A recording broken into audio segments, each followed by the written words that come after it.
दहशत पोलीस ठाणे गुन्हा रजिस्टर क्रमांक 139/2026 कलम 318 4 351 2 352 भारतीय न्याय संहिता 2023 अन्वये गुन्हा दाखल असून यातील महिला तक्रारदार यांनी दिलेल्या तक्रारीनुसार नमूद आरोपी यांनी वेगवेगळ्या जीवनसाथी.com शादी.com इत्यादी मेट्रोमॅन्युअल साईटचा वापर करून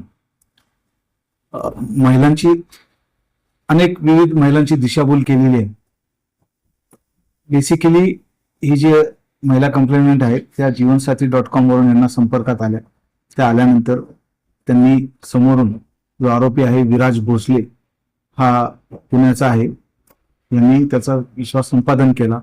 त्यांच्या समोर त्यांना कास्टिंग डायरेक्टर आहे असल्याचं भासवलं. त्यानंतर त्यांचा विश्वास संपादन झाल्यानंतर त्यांना वेगवेगळ्या बहाण्याने आई आजार असल्याचे कारण सांगून किंवा अचानक पैशांची गरज आली अशा पद्धतीने सांगून त्यांच्याकडून रुपये 4 ते 4.5 लाख रुपये कॅश मध्ये, शिवाय सोबत एक मॅकबुक आणि ब्रेसलेट सोन्याचं याप्रमाणे एकूण 6.5 लाखाचा मुद्देमाल त्यांनी त्यांच्याकडून फसवणुकीने प्राप्त केला. त्या व्यतिरिक्त या दरम्यान जेव्हा संपर्कात होत्या तर महिला तक्रारदारांच्या असं लक्षात आलं फेसबुकच्या ज्या काही पोस्ट वरून की इतरही महिलांच्या तो संपर्कात आहे. त्यांनी त्यांचा संपर्क क्रमांक फेसबुकच्या जे प्रोफाईल्स आहेत त्यावरून त्यांना संपर्क साधून त्या महिलेनी त्यांच्याशी इतर महिलांना संपर्क केला. तर त्याही महिलांना अशाच पद्धतीने त्यांनी फसवणूक केल्याचं निष्पन्न झालं.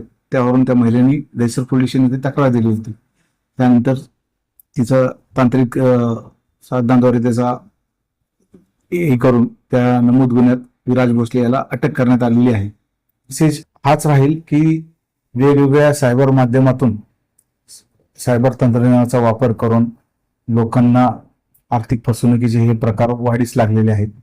त्यामध्ये प्रामुख्याने डिजिटल अरेस्ट, महिलांचे लग्नाच्या निमित्ताने ओळख करून फसवणूक करणे, OTP पाठवून फसवणूक करणे अशा पद्धतीचे सायबर गुन्ह्यामध्ये गेल्या काही दिवसात वाढ झालेली आहे. त्यामध्ये नागरिकांनी बेसिकली मिनिमम थोडी प्रिकॉशन घेऊन सायबर तंत्रज्ञानातले किंवा सायबर इंटरनेटमधून संपर्कात येणाऱ्या इसमावर डोळे झाकून विश्वास न करता, जोपर्यंत फिजिकली त्याला व्हेरीफाय होत नाही, माहिती त्याची आपण मिळवत नाही, त्या अशा कुठल्याही भूलथापांना बळी पडू नये. डिजिटल अरेस्ट ह्या प्रकरणामध्ये डिजिटल अरेस्ट असा काहीच प्रकार नसतो किंवा कायद्यामध्ये अशी काही तरतूद नाही की डिजिटल अरेस्ट करण्याची.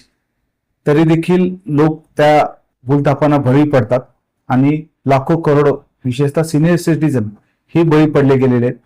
तर अशा कोणत्याही प्रकारे डिजिटल अरेस्टचे कॉल आलेले असतील ते सर्व कॉल हे फेक असतात. त्यांनी तातडीने अशा प्रकरणी अशा वेळेला तातडीने स्थानिक पोलीस स्टेशनची मदत घ्यायला पाहिजे. पोलीस स्टेशनमध्ये जाऊन ही अशा प्रकारची यंत्रणा आहे का नक्की त्याची खातरजमा करायला पाहिजे.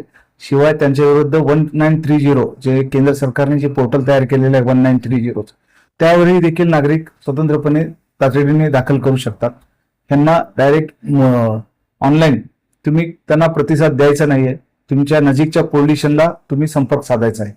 याद्वारे आपण ह्या अशा प्रकारच्या फसवणुकीपासून आपण आपला बचाव करू शकतो.